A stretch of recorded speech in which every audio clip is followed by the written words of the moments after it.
आपके CSS 2022 के लिए भी, PMS के लिए भी, हर एग्जाम के लिए बहुत जरूरी टॉपिक है। आप लोग इससे वाकिफ भी होंगे, which is basically single national curriculum. Single national curriculum को क्या करेंगे हम? कंपैरेटिव एनालिसिस करेंगे and break down of the single national curriculum. इसकी अपॉर्चुनिटीज भी देखेंगे और इसके ऑब्स्टिकल्स भी देखेंगे बारी बारी। ठीक है, अच्छा सबसे पहले मुझे बताएं किस किस किस सिंगल नेशनल करिकुलम के बारे में पता है? क्या है सिंगल नेशनल करिकुलम? थोड़ा सा एक लाइन में मुझे ब्रीफली बताएं क्या है सिंगल नेशनल करिकुलम। मैं आप लोग की भी राय जानना चाह रहा हूँ, डरे मत, ये ना समझें कि सही होगा कि गलत होगा, क्या होगा। बताएं खुल के, मुझे कोई ऐसा मसला नहीं। सर सिंगल नेशनल करिकुलम अभी रिसेंटली गवर्नमेंट ने अनाउंस किया है प्रोग्राम, और इसका मकसद ये है कि पूरे मुल्क में एक ही निसाब हो और एक ही तालीम का सारा सिस्टम हो। राइट, बिल्कुल बिल्कुल वंडरफुल, बिल्कुल सही कहा है आपने। और कोई बताना चाहते हैं? और बताएं मुझे, आप क्या समझते हैं सिंगल नेशनल सर करिकुलम क्या है? बेसिकली सर ये इसके 4 पॉइंट्स हैं जिन पे जी जी। ये पूरी पॉलिसी फ्रेमवर्क की गई है। उसमें पहली ये है कि जो 23 मिलियन जो आउट ऑफ चिल्ड्रन है पाकिस्तान में, उनको हम्म, इंक्लूड करना चाहते हैं। और फिर जो बिल्कुल एजुकेशन अपार्थाइड है, जो डिफरेंट स्ट्रीम्स हैं, मीडिया हैं जिसके थ्रू हम different state of the society उनके एजुकेशनल नीड्स को कैटर करें, तो उनको यकसा बनाने के लिए ये प्रोग्राम हम्म, लाया गया है। और उसके अलावा बिल्कुल जो वोकेशनल हमारी ट्रेनिंग है, जो वोकेशनल सेंटर्स होने चाहिए जो स्किल हमारी बिल्डअप करें, खासतौर पे उन स्टूडेंट्स के लिए जो के फार्मल एजुकेशन हासिल नहीं कर सकते, तो उनके लिए वो स्किल हो ताकि बिल्कुल। वो अर्निंग कर सकें लिवलीहुड के लिए। और चौथा पॉइंट है तो ये बेसिकली ये है कि जो भी ऑब्स्टिकल्स हैं उनको ख़त्म करके एक ऐसा प्लेटफॉर्म होना चाहिए जहाँ पे हर हाँ, Pakistani irrespective of their caste, creed, culture या कोई भी सोसाइटी हो, तो उनको इक्वल अपॉर्चुनिटीज हो बिकॉज ऑफ देयर बिल्कुल equal educational opportunities. Right right, बिल्कुल ठीक है, बिल्कुल ठीक है, अच्छा आपने बताया, बिल्कुल वंडरफुल, बहुत बेहतरीन। हफ्सा कहती है चैट बॉक्स में SNC means whole country should follow the same curriculum, बिल्कुल।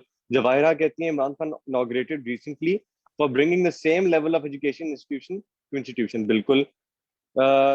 तैयबा कहती है colonial mindset and superiority of one class over the other. अच्छा, आप लोगों के सबके जो आपके आंसर्स हैं बिल्कुल ठीक है, ठीक है। और कोई भी अस्सलाम आंसर करना चाहता वालेकुम। है बता सकते हैं। वालेकुम अस्सलाम। जी सर, जैसे कि पीटीआई गवर्नमेंट ने जब अपनी ये लॉन्च की थी इसके हम्म, लिए मतलब कि उसमें उनका ये मैंडेट था कि हम सिंगल नेशनल करिकुलम लेकर आएंगे, और बिल्कुल जो स्कूल बच्चे हैं उनको स्कूल्स में एजुकेशन के लिए अरेंजमेंट किए जाएंगे, और टेक्निकल एजुकेशन के लिए भी जो हमारी गवर्नमेंट है वो फैसिलिटीज प्रोवाइड करेगी। तो उसी हम्म, सिलसिले में उन्होंने एक सिंगल नेशनल करिकुलम से उन्होंने इस स्ट्रेटजी का स्टार्ट किया है। और इसका मकसद से बिल्कुल। बेसिकली जो एजुकेशनल सेग्रीगेशन है हमारी सोसाइटी में, बहुत सारी स्ट्रीम लाइन्स बनी हुई हैं हम्म, डिफरेंट तरह की, तो उनके लिए उनको एक लेवल पर लेकर आना, एजुकेशन सिस्टम को बैलेंस रखना। और हम्म, स्पेसिफिकली इसमें जो सबसे अच्छी बात थी वो ये थी कि मदरसा लेवल पे भी इस सिस्टम को इम्प्लीमेंट किया गया, और ये बिल्कुल इसको डिफरेंट फेजेस इसके लिए बनाए गए हैं, जिसमें से पहला फेज जो था वो 1 to 5 और मदरसा में जो इस सिस्टम को वो करना था, इन्फोर्स करना था, वो इम्प्लीमेंट हो चुका है। और पंजाब फर्स्ट प्रोविंस है जिसने सिंगल नेशनल करिकुलम का जो पहला फेज है उसके ऊपर इम्प्लीमेंट किया है। और बाकी जो है बिल्कुल। वो जी। 2022 में 6 8 तक हो जाएगा, फिर इस तरह बाकी हम्म, 12 क्लासेस तक जाएंगे। तो ये इसका नेशनल हार्मनी को स्ट्रेंथन करने के लिए हुकूमत का ये एक इनिशिएटिव है। बिल्कुल सही है, बिल्कुल सही आप बताया है। आई थिंक मेरी आप लोगों को मेरी स्क्रीन नजर आ रही है? मेरा थोड़ा सा आई थिंक इंटरनेट कनेक्शन थोड़ा सा फ्लक्चुएट कर रहा है। हाँ सर, यस सर, आ रही है नजर। अच्छा, और कोई बताना चाहेंगे सिंगल नेशनल करिकुलम के बारे में? Yes, sir. Can you hear me, sir? जी जी जी, जी बताएं। सर सिंगल नेशनल करिकुलम का एक विजन है जो तो one system of education for all in terms of curriculum, medium of जी instruction, and a common platform of assessment so that all children have a fair and equal opportunities to receive high quality hmm, education. single national curriculum is a बिल्कुल step in that direction, and we are looking forward to it. That the all provinces accept it, that will be better for us. बिल्कुल बिल्कुल सही बात है, बिल्कुल आपने बिल्कुल बहुत But बचा sir, फरमाया, we बहुत अच्छा आपने need to evaluate it on the ground levels. It's not like that. It definitely is कि इसको बिल्कुल पॉजिटिव लिया जाए और ये सिर्फ बेहतरी ला सकता है. There are structural problems in it as well, and there are some limitations that we need to overcome, and we need to make ji them in the right direction. बिल्कुल बिल्कुल। अच्छा, अब हम बेसिकली, अब आप लोगों ने, मेरी आवाज सबको क्लियर आ रही होगी, हम आगे चलेंगे। आप लोगों ने जो बताया बिल्कुल बहुत अच्छा बताया, सबने, अजीज ने भी बताया चैट बॉक्स के अंदर, किंजा ने भी बताया है, शुएब ने भी बिल्कुल ठीक बताया है, आप लोगों ने सब एक जो ब्रीफ ओवरव्यू है उसको बिल्कुल सही बताया है। आगे हम चलेंगे और अब आप लोगों ने गौर से सुनना है, ठीक है? आप लोगों ने गौर से सुनना है, अपने आंखें खोल के रखें, कान खोल के रखें, फोकस करना सबने। आगे जो हम पढ़ने जाएंगे बहुत इंपॉर्टेंट टॉपिक है, इसको हम डिकंस्ट्रक्ट करेंगे पूरे टॉपिक को और इसको और इलेबोरेट करके पढ़ेंगे, ठीक है? आप लोग सब रेडी हैं? हम लोग स्टार्ट करें फिर? Yes, sir. जी, बाकी सब मुझे बताएं, हम स्टार्ट करें फिर आगे पढ़ें सिंगल नेशनल करिकुलम को? Yes sir. ठीक हो गया। अच्छा, तो सबसे पहले हम सिंगल नेशनल करिकुलम को जो आप लोगों ने सबने ब्रीफ किया है वो बिल्कुल ठीक है। सबसे पहले हम थोड़ी सी फाउंडेशन बनाते हैं एजुकेशन सिस्टम ऑफ पाकिस्तान के बारे में, ठीक है? किस तरह से बनाएंगे हम जो एग्जामिनर एसपीएससी का चाह रहा होता है, हम उसके हिसाब से अपनी फाउंडेशन बनाएंगे। तो सबसे पहले हम नोटिस करेंगे कि पाकिस्तान में एजुकेशन सिस्टम का की क्या हालत है और इसको हम किस तरह से देखेंगे, इसको हम स्टैट्स और फैक्ट्स के जरिए से देखेंगे, ठीक है? ठीक है। और क्योंकि आपका एग्जामिनर भी चाहता है कि ज्यादा से ज्यादा आपके पेपर के अंदर स्टैट्स और फैक्ट्स मौजूद हो, तो CPI, current affairs, Pakistan affairs और बाकी सारे सब्जेक्ट्स में भी हमारा यही मोटिव है कि आपको relevant stats, facts, diagrams, maps, flow charts सब आपको बिल्कुल टारगेटेड पढ़ाया जाए और दिखाया जाए। इसलिए मैं सबसे पहले आपके सामने अब जो स्टैट्स और फैक्ट्स हैं पर्टिनेंट, जो आपने अपने सवाल में पुट इन करने हैं, वो मैं आपको दिखा रहा हूँ। साथ साथ सबने नोट डाउन करते जाना है और मैं इसको रीड आउट भी करूंगा आपके साथ, ठीक है? तो साथ हम लोग सब पढ़ते हैं। क्या कैसे पढ़ क्या क्या है? सबसे पहले क्या चीज लिखी हुई है? 23 million children do not go to school in Pakistan according to the United Nations, ठीक है? This is equivalent to the population of Sri Lanka or twice the population of Belgium. इससे अंदाजा आप लगा सकते हैं कि कैसी डिसमल सिचुएशन है एजुकेशन की पाकिस्तान के अंदर। 23 मिलियन बच्चे जो हैं वो स्कूल से बाहर है। Pakistan spends only 2.5% of GDP on education. ये भी आपका कितना देखें शॉकिंग एक स्टैट है जो आप अपने पेपर के अंदर डालेंगे तो एग्जामिनर को बहुत अच्छा लगेगा। तो बारी बारी अगला हम पढ़ते हैं। In Sindh 40% of teachers and schools are ghost teachers and ghost school, मतलब वो सिर्फ ऑन पेपर है, फिजिकली वो मौजूद ही नहीं है, राइट? अगला पढ़ते हैं। Pre-pandemic, Pakistan already had the second highest global rate of school-age children who do not go to school, which was more than 40%. तो पेंडेमिक से पहले ये हालत है, तो आप पेंडेमिक के बाद देखें क्या होगा फिर, ये अब हम सोच ही सकते हैं। फिर क्या है अगला स्टैट? गौर से सबने देखना है, लिखना है साथ साथ, ठीक है? Pakistan ranks 113th out of 120 countries in the Educational Development Index of UNESCO, ठीक है? ये आपका देखें एक और स्टैट आ गया। लास्ट हमारा स्टैट क्या पढ़ते हैं हम? A recent World Bank report on education poverty had predicted that the pandemic would end up seeing at least 930,000 children out of primary and secondary schools in Pakistan. This could cause losses of up to $155 billion to the national economy over the next 20 years. तो देखिए कितनी एक shocking और कितनी एक disappointing से हमारे stats और फैक्ट्स हैं, जो कि अनफॉर्चुनेटली हमारी रियलिटी भी है। तो आपने अपने पेपर के अंदर लाजमी ये स्टैट्स कोट करने हैं, या आपके मार्क्स को बहुत बड़ा बूस्ट देगा, ठीक है? सबने नोट डाउन कर लिया? आगे चलें अगली स्लाइड पे। समझ आ गई सबको यहाँ तक? Yes, sir. जी सर, आ गए। ठीक है, Yes, आगे sir. चलते हैं। अगली बात, अगला क्या आपसे एग्जामिनर मांगता है, अच्छा जो मैंने सर, आपको पहले ही excuse बताया। me, can you hear me? जी जी जी, आई थिंक आपकी यस यस यस। ऑडियो शायद फोन से कनेक्टेड है, तो इसकी वजह से आपकी वीडियो शो नहीं हो रही।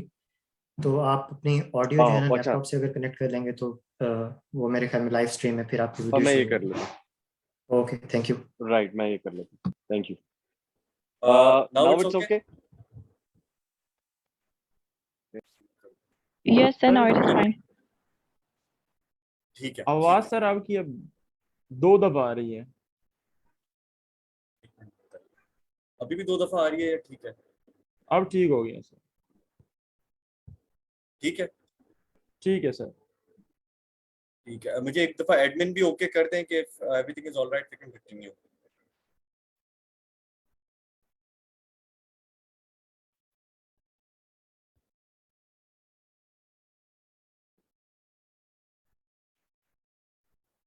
जी शैल वी कंटिन्यू? मेरे स्टूडेंट्स बताएं।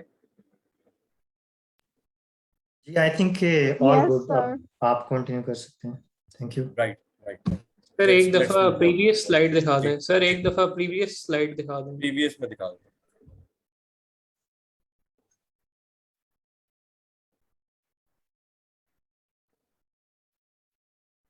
ठीक है यस सर, थैंक यू। आगे चले।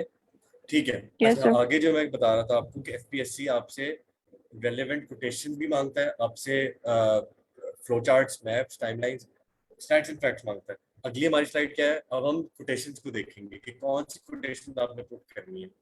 ठीक है। अच्छा जी, तो सबसे पहले हम ये देखते हैं, शौकत अली जो एक एजुकेशनिस्ट हैं वो कहते हैं कि the dream for a single national curriculum is a pressing need for a large community of the country. It is not less than giving voice to the unvoiced people. ठीक है, तो ये भी आपने अपने जो कोटेशन में बारी बारी रीड आउट कर रहा हूँ, ये अपने पेपर में लिखने हैं। अगला क्या, शफकत महमूद साहब का हम देखते हैं क्या कोटेशन है। The purpose of SNC is to provide equal opportunities and to end class based education system. ठीक है। अगली बात क्या होती है? Education is a matter of life and death to our nation. The world is moving so fast that if we do not educate ourselves, we will not only be left behind but also be no more. ये किनका coat है? कायदे आजम का coat है। तो आप ये देखें, ये भी आप अपने एजुकेशन से रिलेटेड या सिंगल नेशनल करिकुलम से रिलेटेड जरूर इन कोट्स को डालें। लास्टली हमारा कोट क्या है एसएनसी के बारे में? It is our first step to synthesize and align our curriculum so it does not create social classes based on the education system. Right, ये इमरान खान साहब का कोट है। आगे चलते हैं, सबने नोट डाउन कर लिया है? आगे चलें। Are we good to go? Yes, sir. Sir एक क्वेश्चन है मेरा। सर आपने बात की कि जो उसका एग्जामिनर अप्रोच है तो वो आपसे फैक्ट्स, फिगर्स और चार्ट्स वगैरह ये मांगता है। तो सर ये फैक्ट्स फिगर ऐसे के पेपर में तो सही है कि हम वो रख सकते हैं, लेकिन जो चार्ट्स हैं, जो वो फिगर्स बनाने वो तो ऐसे में नहीं होते ना, आई थिंक। बिल्कुल नहीं, चार्ट्स वगैरह आपने ऐसे में नहीं बनाना। ठीक है, चार्ट्स, मैप्स, टाइमलाइन ये आपने नहीं बनानी। आप कोटेशन या स्टैट्स और फैक्ट्स डाल सकते हैं ऐसे में, इसके अलावा नहीं। ठीक है, ठीक है सर, ठीक है। आगे चलते हैं। फोकस रखना है सबने, अपना फोकस लूज आउट नहीं करना है। ठीक है, थोड़ा सा इंट्रोडक्शन हम देखते हैं। क्या है इंट्रोडक्शन सिंगल नेशनल करिकुलम का? मैं भी रीड आउट कर रहा हूँ, आप लोग ने भी साथ साथ पढ़ना है। The PTI had long been advocating for a uniform education system across the country. Under broad-based education reforms meant to do away with the class-based society and tackle long-running economic disparities, the incumbent government had also placed this subject in its election manifesto. ठीक, बात क्या होती है कि अगर मैं उर्दू में ये चीज बताऊं, समझाऊं कि पीटीआई गवर्नमेंट जो है उसने इलेक्शन मैनिफेस्टो में भी और पहले से भी वो काफी अरसे से एडवोकेट कर रहे थे कि एक यकसा कौमी निज़ाम जो है वो जरूरी है हमारे मुल्क के अंदर, ताकि जो तीन बेसिकली क्लास बेस्ड एजुकेशन जो बनी हुई है वो खत्म हो। ठीक है, अगर क्लास बेस्ड एजुकेशन खत्म होगी तो एक तो यूनिटी क्रिएट होगी, होलिस्टिक डेवलपमेंट होगी बच्चों की। ठीक है, और इक्वल अपॉर्चुनिटीज मिलेगी सबको। किस तरह से होगी आगे जाके हम पढ़ेंगे उसको। ठीक है, आहिस्ता आहिस्ता इसको डिकंस्ट्रक्ट करते हैं। हमने बेसिकली इसका ब्रीफ ओवरव्यू बता दिया चीजों का। ठीक है, अच्छा अब मैं जो आपको ये कह रहा था कि आपने फ्लो चार्ट या डायग्राम जो बनानी है वो आप इस तरह से बना सकते हैं। ये डायग्राम इस तरह से आप अपने पेपर में बना सकते हैं। इसमें जिस तरह लिखा हुआ ना 1 2 3 4, क्या है? Eliminate the apartheid in education, enroll 23 million out of school children, improve education skills, improve quality of education। तो ये भी नोट डाउन करें, ये भी लिखें, और ये भी आपने अपने पेपर में जरूर ड्रॉ करना है। बहुत अच्छा इंपैक्ट डालेगा ये आपके पेपर के अंदर। ठीक है, आगे चलें, सबको समझ आ रही है? सर मेरा एक क्वेश्चन है। जी जी। सर मेरा क्वेश्चन ये है कि हम जैसे इसमें रेफर कर सकते हैं कि पीटीआई गवर्नमेंट ने ये इनिशिएटिव लिया है, मतलब मुझे समझ नहीं आती कि हम जनरली ये बताते हैं कि हमने किसी गवर्नमेंट को ऐसा इस तरह से क्रेडिट नहीं देना, हम टेन्योर लिख सकते हैं जैसे पीएमएलएन या जैसे जी अगर जी जी जी नहीं, बड़ा बहुत पर्टिनेंट सवाल है वैसे आपका, बहुत। तो ये आप थोड़ा क्लियर कर दें कि हम अब इस तरह लिख सकते हैं कि ये पीटीआई के क्रेडिट्स में जाता है या किस तरह से। आई होप आपको अंडरस्टैंड मुझे। जी बिल्कुल, क्योंकि बिल्कुल मैं आपको बता दूं। वो उसको वो ले जाओ उस कि ये जुल्फिकार अली भुट्टो की रिजीम में ये हुआ तो वो ऐसे लगेगा शायद मैं बहुत बायस हूँ और मैं उस तरह से, तो वो आप थोड़ा सा बता दें कि टोन किस तरह रखनी है इसमें। मैं आपको बताया तो बहुत अच्छा सवाल पूछा आपने और बड़ा जरूरी है, ये सब एस्पिरेंट्स ने गौर से सुनना है। बिल्कुल बहुत बचा फरमाया आपने। कोशिश करें कि कभी भी पॉलिटिकल पार्टी या किसी गवर्नमेंट को क्रिटिसाइज करना हो या तारीफ करनी हो तो उसके डायरेक्टली नाम ना लिखें, तो उसमें आप ये यूज करें the current government, the incumbent government, the present government, इस तरह के अल्फाज यूज करेंगे तो उतना बेहतर है, क्योंकि आपने नेम नहीं करना किसी को, आपने ना क्रिटिसाइज करना, ना किसी को बहुत ज्यादा आपने बायसनेस शो नहीं करनी। तो बहुत अच्छा सवाल आपने पूछा है। यहाँ पे आप इनकम्बेंट गवर्नमेंट, करंट गवर्नमेंट का लफ्ज इस्तेमाल करके इसको कंटिन्यू कर सकते हैं। Right, thank you sir. सही हो गया, जबरदस्त।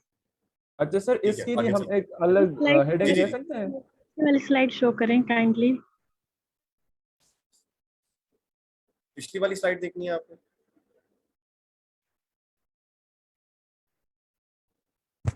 इसके लिए सर अलग हेडिंग दे सकते हैं, मतलब ऑब्जेक्टिव्स दे सकते हैं? ऑब्जेक्टिव दे सकते हैं, लेकिन that totally depends on what is being asked in the question. Single national curriculum का देखें, सवाल में भी मैं आपको बता देता हूँ। सवाल आपका बेसिकली इस पे आएगा कि आपकी single national curriculum is it a move forward और बैकवर्ड, इस तरह से कुछ वो प्लेस करेगा सवाल। तो कभी भी आपसे ये नहीं पूछेगा सिंगल नेशनल करिकुलम है क्या, उसको एक्सप्लेन करें, उसकी फीचर्स बताएं, उसके ऑब्जेक्टिव्स बताएं, वो नहीं पूछेगा आपसे। वो आपसे बेसिकली आपका ओपिनियन या क्रिटिकली एनालाइज करने का बोलेगा कि आप बताएं कि is it a move forward और is it a backward move. ठीक है, क्या ये वो इस तरह से आपका एनालिसिस टाइप सवाल पूछेगा इसमें। ठीक है, उसको डिस्कस आउट करते हैं, उसको आंसर किस तरह करना है वो भी मैं आपको बताता हूँ। राइट, अच्छा आगे चलते हैं। थोड़ी सी हम इसके वैसे जनरली, क्योंकि हमने कॉन्टेक्स्ट बनाना है पूरे टॉपिक का, तो हाइलाइट्स और फीचर्स थोड़े बहुत देख लेते हैं। ठीक है, तो आपने बहुत सारे, बहुत ही कॉमन है, न्यूज में भी सुनते हैं, आर्टिकल्स में भी आता है, तो उसको हम देख भी लेते हैं। फेजेस कौन से हैं? अभी यहाँ पे हमारी एस्पिरेंट ने बताया भी था कि 3 फेजेस हैं, जो कि अभी अगस्त 16 को पहला फेज उसका इनॉग्रेट हुआ। ठीक है, पीएम ने फर्स्ट फेज इनॉग्रेट किया उनका क्लासेस 1 to 5 का। फिर ठीक है, फिर 6 to 8 का 2022 से, फिर 9 to 12 का 2023 से। ये 3 फेज है। सेकंड हाईलाइट या फीचर क्या है? इस्लामियात as a separate subject from grade 1 to 12। ठीक है, ये बिल्कुल सेपरेटली पढ़ाया जाएगा। पहले ये कहीं मिक्सअप या जंबल होकर पढ़ाया जाता था। ठीक है, थर्डली क्या है? Replacement of ethics with religious education for minority students. जो माइनॉरिटी स्टूडेंट्स हैं उनके लिए एथिक्स की जगह जो है वो रिलीजियस एजुकेशन के उस पर पढ़ाया जाएगा। ठीक है, उसके बाद क्या है? Alignment of maths and science with teams content framework. Teams क्या चीज है? Trends in international maths and science study. ये सारी चीजें मैं आपको बता रहा हूँ ना, हाइलाइट्स। इस पे बहुत ज्यादा फोकस नहीं करना, ये पता होनी चाहिए आपको, लेकिन वो सवाल में आपसे डायरेक्टली नहीं पूछेगा। राइट, लास्टली क्या है? Implementation across public and private schools and मदरसा। वही 3 वाली बात, ये तीनों जो हमारी क्लासेस हैं उनके लिए। ठीक है, तो ये कोई बहुत ज्यादा कॉम्प्लेक्सिटीज में नहीं जाना इसकी। आगे हम चलते हैं, जो हमारा और पर्टिनेंट पार्ट है इस टॉपिक का। अच्छा, rational and objectives of the SNC, ये आपने गौर से सुनना है, तो हम इसको देखते हैं। और इसमें आपका बुक रेफरेंस भी होगा, जो कि मैं वंस अगेन आपको बता रहा हूँ, एफपीएससी रिक्वायर करता है कि आप ऐसे बुक रेफरेंसेस वगैरह बताएं, कोट करें।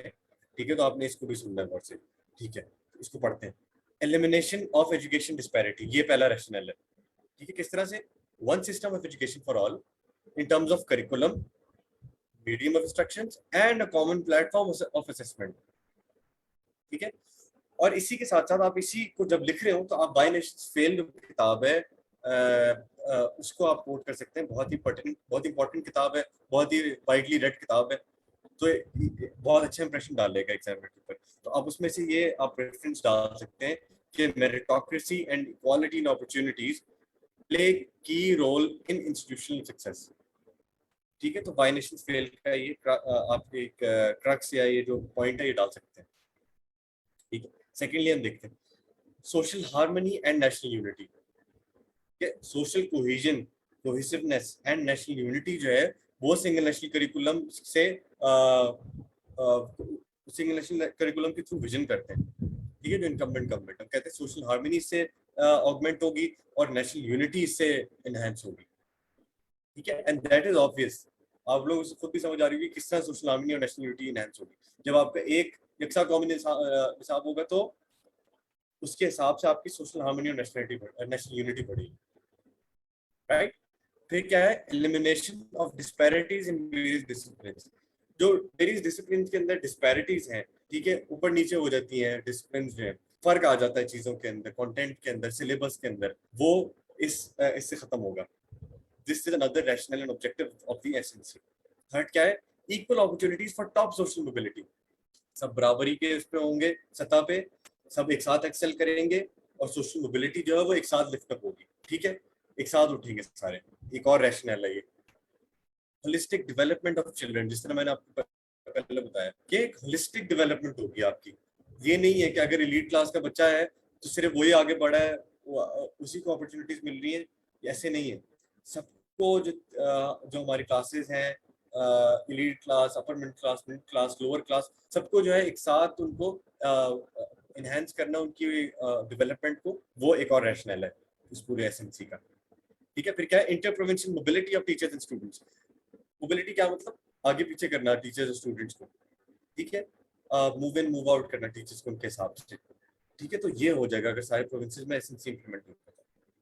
राइट, तो ये हमारी चीज आ गई। क्लियर है यहाँ तक? आगे चले, अगला पार्ट हम पढ़े, मुझे बताएं सारे।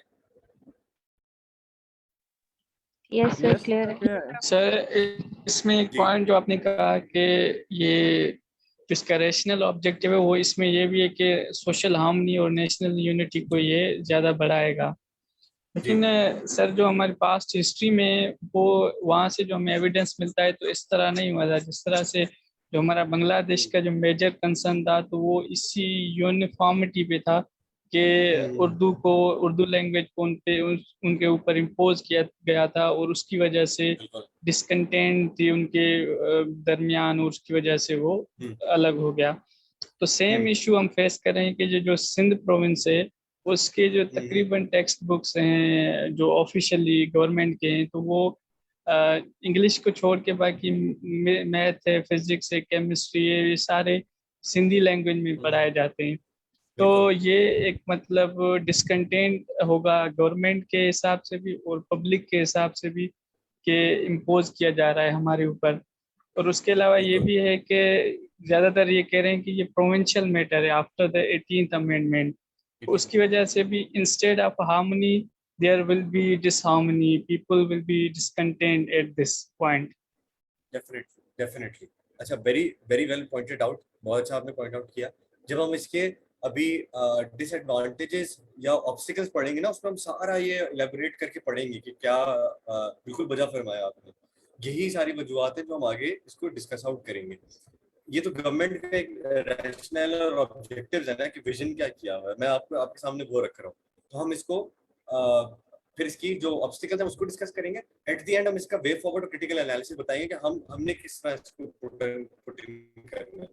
ठीक है, ओके सर, ठीक है सर, राइट, थैंक यू।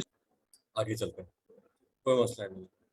अच्छा, आई होप सबको समझ आ रही होगी। अगर किसी को समझ नहीं आ रही तो वो रोक मुझे सकता है और दोबारा पूछ सकता है, क्योंकि हम सब ने एक साथ चलना है। मैं नहीं चाहता कोई लेफ्ट आउट हो। एक को भी अगर समझ नहीं आएगी तो मैं दोबारा आपके सामने हूँ, आप दोबारा रिपीट करूंगा। आगे चलते हैं। अच्छा, की कंसिडरेशंस ऑफ एसएनसी, ये फॉर्मल डिटेल्स हैं।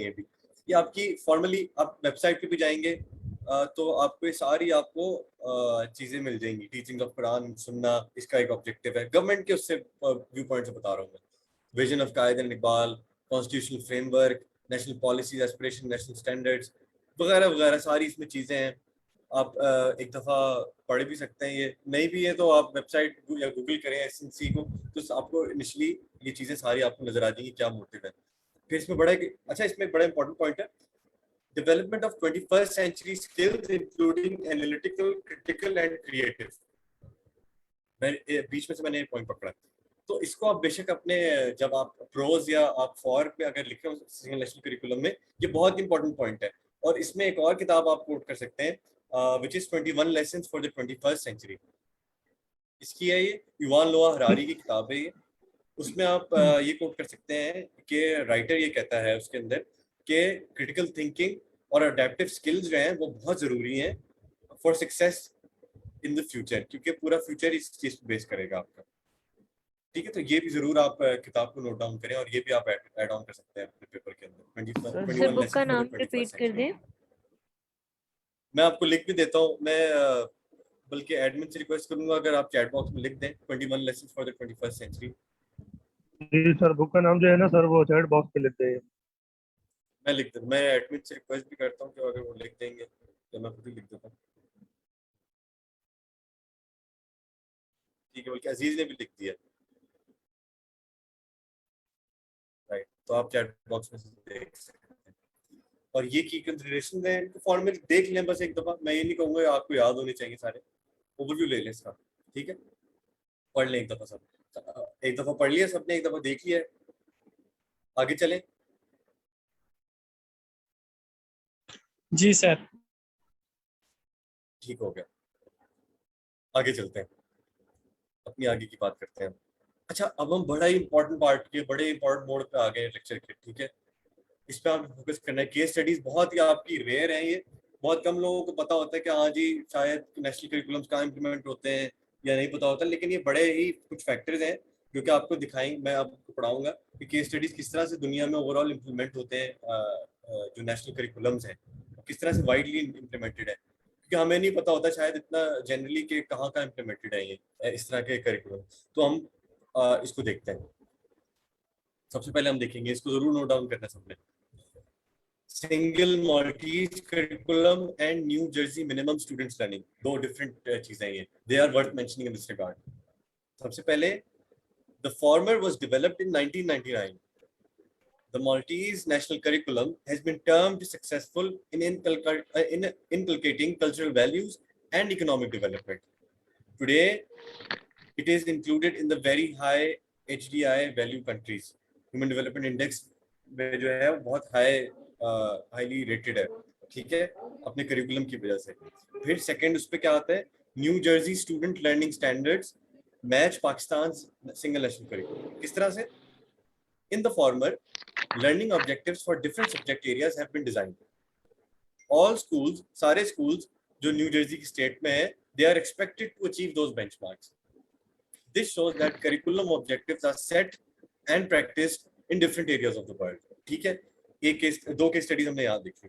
अगली केस स्टडीज हम थोड़े अपने रीजन के अंदर देखते हैं, किस तरह से इंडिया के केस स्टडी के बारे में बात करते हैं।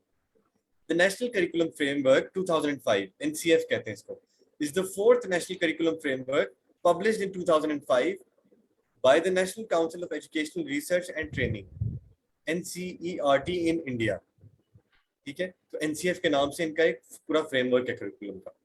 क्या आगे क्या बात करते हैं? The NCF 2005 serves as a guideline for syllabus, textbooks and teaching practices for the schools in India। ठीक है, the NCERT provided a grant of 10 lakh rupees to all states to promote NCF in their local language and to compare its current syllabus with the syllabus proposed, so that a plan for future reforms could be made।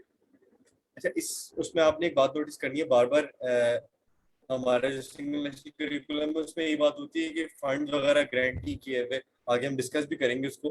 तो अब देखिए, India में basically fund बनाया हुआ है इस पूरी चीज को कोऑपरेट करने के लिए। ठीक है, तो एक फंड बना हुआ आपका, और उन्होंने बार बार रिफॉर्म्स के लिए एक प्लान प्रपोज किया हुआ है कि आप हर 2-4 साल बाद इसको रिव्यू करें पूरे करिकुलम को। तो आप इससे ये भी सीख सकते हैं, इस एग्जाम्पल कोट कर सकते हैं कि Pakistan needs to pull out leaf from India's book in this regard. ठीक है, अगली बात करते हैं एक और रीजनल कंट्री के बारे में, बांग्लादेश में किस तरह से इम्प्लीमेंटेड है उनका national curriculum. The national curriculum in text book board, जो एनसीटीबी है बांग्लादेश के अंदर, all public schools and also a lot of private schools of Bangladesh follow the curricula of the NCTB. ठीक है, starting in 2010, every year free books are distributed to students between grade 1 to grade 10 to eliminate illiteracy. ठीक है, इसमें देखिए इस पूरे narrative के अंदर, इस पूरे मोटिव के अंदर बांग्लादेश के अंदर उनके नेशनल करिकुलम के अंदर फ्री बुक्स भी प्रोवाइड की जाती है। ठीक है, तो यहाँ से भी पाकिस्तान को सीखने की जरूरत है। अच्छा, लास्ट हम बात करते हैं ऑस्ट्रेलिया के बारे में। तो Australian curriculum is a national curriculum for all primary and secondary schools in Australia under progressive development, review and implementation. Since 2014, all states and territories in Australia have begun implementing aspects of the curriculum. तो 2014 से लेके आज तक अपने इन्होंने curriculum के aspects को implement करना शुरू कर दिया है और काफी हद तक कर दिया सारे स्कूल्स के अंदर। ठीक है, तो ये बहुत आपकी इंपेरेटिव केस स्टडीज हैं, इनको आपने लाजमी लिखना है और नोट डाउन करना है। सबने नोट डाउन कर ली है केस स्टडीज? मुझे बताइएगा। Yes sir. ठीक हो गया, आगे चले, फिर आगे की बात करें, इसके ऑब्स्टिकल्स की बात करते हैं थोड़ी सी। सर ये केस स्टडीज के हवाले से मैं एक बात करना चाहूँगा। जी। वो ये है कि वर्ल्ड इकोनॉमिक फोरम ने एक रिपोर्ट जारी की थी 2020 में या 21 में। उसमें उन्होंने कुछ क्राइटेरिया ली थी जो 21st सेंचुरी के स्किल्स के रिलेटेड थी और एजुकेशन कॉम्पिटेंसीज के रिलेटेड थी। तो उन क्राइटेरिया पे उन्होंने दुनिया भर के ममालिक को जज किया कि कौन कंट्री जो है वो सबसे आगे। तो जो स्कैंडिनेवियन कंट्रीज हैं तकरीबन, और वो उसमें टॉप थी, और टॉप 10 कंट्रीज में अमेरिका भी थी, UK, Finland, Norway, Germany, Netherland, तो ये सारे कंट्रीज थी। तो हम उनको यहाँ पे कोट कर सकते हैं कि उन कंट्रीज में जो एजुकेशनल पॉलिसी है या फ्रेमवर्क है वो किन बुनियादों पे है, कौन से प्रिंसिपल्स को फॉलो करता है, whether they are integrated, they are single or they are in different nature।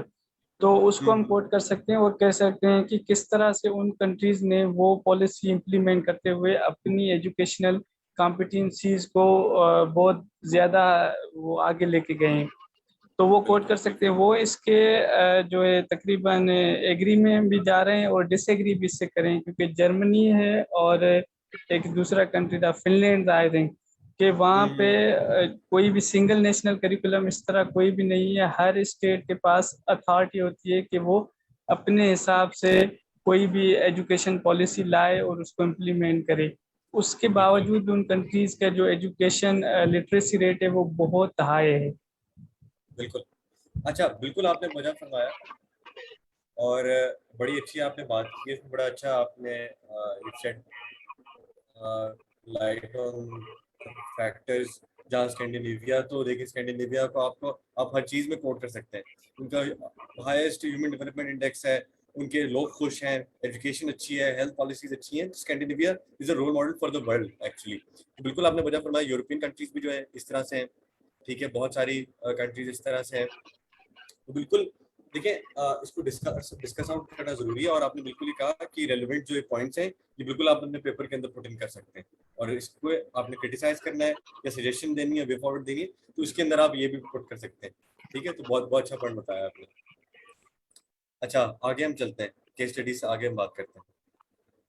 अच्छा, चैलेंजेस इन इम्प्लीमेंटेशन। हम कह रही हैं कि sir can you please ask one of your listener to turn off his mic. अच्छा, जिनके माइक्स अभी open है वो बंद कर दें काइंडली, ताकि जब क्वेश्चन आंसर सेशन हो हमारा उसमें फिर डिस्कस आउट करते हैं। अभी आप जो मैं बता रहा हूँ आपने सुनना है गौर से, ठीक है? सर क्वेश्चन सेशन कब होगा? अभी बस ये चैलेंज के बाद हम वही करेंगे।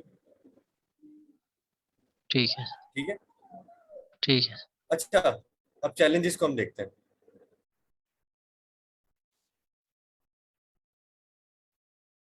अच्छा, नो और लिटिल चॉइस फॉर माइनॉरिटीज, ठीक है। सबसे पहला चैलेंज ये है किस तरह से है कि माइनॉरिटीज, अब बहुत सारी आप लोगों ने अखबार में पढ़ा होगा, न्यूज में भी सुना होगा कि किस तरह से जो साइंस का कंटेंट है या मैथ का कंटेंट है या बायो का कंटेंट है, इस कंटेंट के अंदर जो है एलिजेड वो कहते हैं कि बहुत ज्यादा रिलीजियस मटेरियल जो है डाला जा रहा है, ठीक है।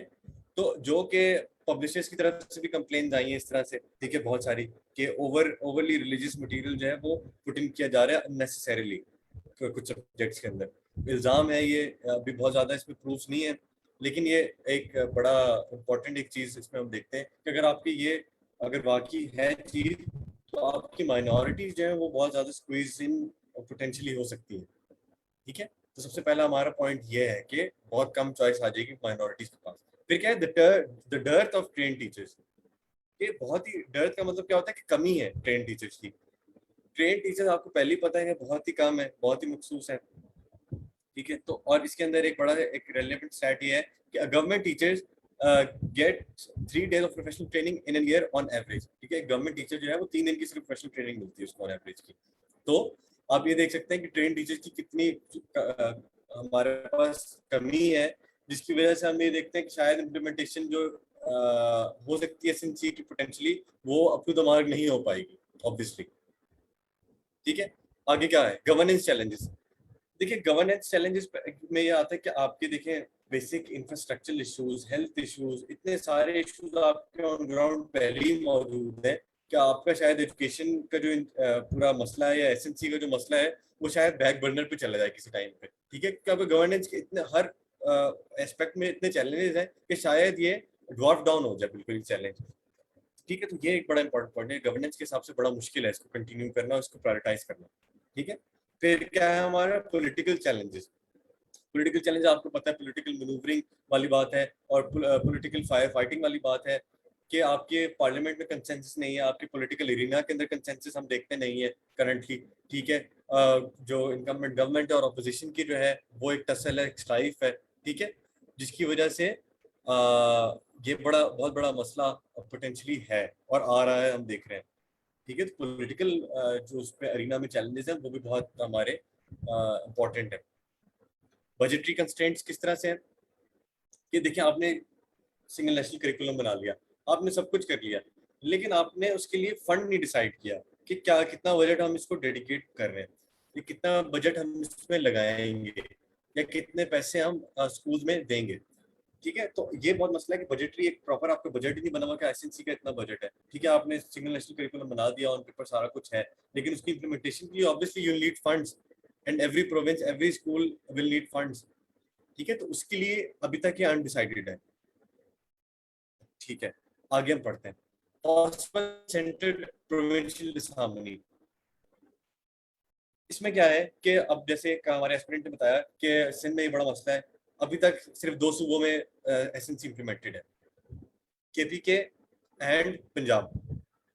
और पंजाब के अंदर भी जो एलीट स्कूल हैं, फॉर एग्जांपल एचएसएन कॉलेज वगैरह वगैरह, इनका अभी 2 दिन पहले ये बयान आया था कि हमने तो अपनी जो सेमेस्टर है या उनका जो पूरा करिकुलम है वो हमने हमारा जो अपना करिकुलम हमने इस साल का हमने वैसे ही स्टार्ट कर दिया, तो अब हमारे लिए पॉसिबल नहीं है कि हम इसको इम्प्लीमेंट कर सकें, ठीक है। तो एलीट स्कूल्स ने ये एक्सक्यूज दे दिया है। दूसरा आपके चलो केपी के पंजाब में हम कहते हैं कि 80% भी इम्प्लीमेंटेड है, लेकिन बाकी सूबों में क्या, ठीक है। सिंध में जो है वो ये आर्ग्यू करते हैं कि हमें ऑन बोर्ड नहीं लिया गया है, ठीक है। और कहीं ना कहीं वो बात सच भी है, क्योंकि हमें पता है कि जो सेंटर है और सिंध है, फेडरल और सिंध की जो टसल है हम सबको हमारे सामने ही है, जिसकी वजह से ऑटोमेटिकली वो इस पे भी इम्पैक्ट आता है इन सारी चीज़ों के ऊपर भी। तो अब हमें चाहिए ये कि हम सबको ऑन बोर्ड लाएं, ठीक है, एक पेज के ऊपर लाएं, ताकि इस सिंगल नेशनल करिकुलम को एक रियलिटी बनाया जाए, ठीक है। और हम क्या चैलेंजेस पढ़ते हैं इसके अंदर, अब चैलेंजेस क्या है, all of the out of school children are brought to schools, कि सारे जो स्कूल से बाहर हैं वो बच्चे लाए जाएं वापस, ठीक है। ये देखिए कितना बड़ा 23 मिलियन बच्चे हैं, आप क्या फ्रेमवर्क है, क्या आपका मैकेनिज्म, क्या आप उन बच्चों को स्कूल्स में लाएं, ठीक है। इसका कोई किसी के पास बहुत सॉलिड वो नहीं है, ठीक है। फिर क्या है, the gender disparity in education is minimised और ब्रॉट टू एंड। अब हम सबको पता है कि किस तरह से औरतों की या लड़कियों की एजुकेशन जो है वो कितनी कम है कंपैरेटिवली टू मेल्स, ठीक है। तो उसके लिए क्या हाल है, क्या मैकेनिज्म है, ये भी डिसाइड करना बहुत जरूरी है। All the basic infrastructure requirements are made available in schools, ठीक है। किस तरह से इंफ्रास्ट्रक्चर, अब सब स्कूल में तो नहीं प्रॉपर टेबल्स, चेयर्स, पेन्स और वगैरह वगैरह हम सबके चीजें जो है वो मौजूद होती हैं, ठीक है। तो इंफ्रास्ट्रक्चर रिक्वायरमेंट जो है उनको भी बेसिक इंफ्रास्ट्रक्चर रिक्वायरमेंट्स को जो प्रोवाइड करना वो भी एक बड़ी इंपॉर्टेंट प्रायोरिटी है सबके लिए, ठीक है। जो कि अभी उसका भी कोई बहुत प्रॉपर मैकेनिज्म नहीं बना हुआ। Teachers are held accountable for their negligence और अनड्यू एब्सेंटीइज्म, जिस तरह मैंने बताया कि सिंध के अंदर किस तरह और ओवरऑल पाकिस्तान के अंदर भी किस तरह से घोस्ट स्कूल्स और घोस्ट टीचर्स मौजूद हैं, कि ऑन पेपर तो मौजूद होते हैं, सैलरीज ले रहे होते हैं, लेकिन उस तरह से वो फिजिकली प्रेजेंट नहीं होते, ठीक है। तो इसको भी एड्रेस करना जरूरी है। और क्या है, अगेन वही वाली बात, books, pencils, uniforms and transport facilities are provided to children and the article 25A of the constitution is implemented in letter and spirit, ठीक है। तो ये सारे जो इश्यूज हैं इंफ्रास्ट्रक्चर की, yet again books, pencil, uniform वगैरह वगैरह, इनको प्रोवाइड करना जरूरी है ताकि बेसिक नेसेसिटी तो आपको प्रोवाइड हो। बेसिक नेसेसिटी प्रोवाइड होगी तो सिंगल नेशनल करिकुलम फ्लरिश करेगा, ठीक है। और आर्टिकल 25A हमारा लेटर एंड स्पिरिट में इंप्लीमेंट होगा। आर्टिकल 25A क्या है कि 5 से 16 साल के बच्चों को फ्री एजुकेशन मिले और इंश्योर किया जाए, राइट। अच्छा जी, अभी हमारे कुछ ऑब्स्टिकल्स हैं जो बड़े इंपॉर्टेंट हैं। अब हम अपनी फाइनल एक चीज डिस्कस कर लेते हैं और क्रिटिकली एनालाइज कर लेते हैं। वे फॉरवर्ड हम देख लेते हैं क्या है, इसके बाद हम आपके सवालों पे आ जाएंगे। वे फॉरवर्ड क्या है, अब हमने क्योंकि अपने पेपर के अंदर हमेशा आपने याद रखने पॉजिटिव आपने ओवरव्यू या नैरेटिव में पुट इन करना है एंड के ऊपर, कंक्लूडिंग अपने पैराग्राफ्स के अंदर या कंक्लूडिंग हेडिंग्स के अंदर आपने ये कहना है कि yes the SNC has constraints, it has obstacles but it is not undoable, ठीक है। क्या क्या आपको चीजें रिक्वायर होंगी कि आप जो है कंसेंसस सबका लें, सारे प्रोविंसेस का कंसेंसस लें, बैठ के मीटिंग्स करें, ठीक है। काउंसिल ऑफ कॉमन इंटरेस्ट को यूटिलाइज करें जहाँ पे सारे सीएम्स और पीएम की मीटिंग होती है, ठीक है। आपने ये इस तरह के सजेशन देने, सबको ऑन बोर्ड लें, सबका कंसेंसस लें, ताकि इन द लॉन्गर रन आप इसको लेटर ऑफ स्पिरिट में इस पूरे सिंगल नेशनल करिकुलम को फ्लरिश कर सकें। तो आपने एक पॉजिटिव नोट पे इसको एंड करना है कि यस इसके पीछे जो विजन है वो शायद बड़ा अच्छा है, लेकिन जो इसकी निटी ग्रिटीज हैं उसको और जूम इन करके देखना जरूरी है ताकि इसके जो ऑब्स्टिकल्स हैं उनको कंप्लीटली रिमूव आउट किया जाए। किस तरह से रिमूव आउट किया जाए, सबकी कंसेंसस के साथ, सबको ऑन बोर्ड लिया जाए और पार्लियामेंट में भी इसकी अच्छी से डिस्कशन की जाए, ठीक है। तो यह हमारा एक तरह से वे फॉरवर्ड या क्रिटिकल एनालिसिस बन जाता है इस पूरे सिंगल नेशनल करिकुलम का। यहाँ पे हमारा बेसिकली हम इस टॉपिक को कंक्लूड करते हैं। आप इस एंड पे आप ये भी लिख सकते हैं इस टॉपिक एंड के अंदर जो मैंने कोटेशन लिखी हुई है, education is the most powerful weapon which you can use to change the world. बहुत ही वाइडली रिनाउंड कोटेशन है नेल्सन मंडेला साहब की। तो आप ये एंडिंग नोट पे अपने पेपर के अंदर लिख सकते हैं।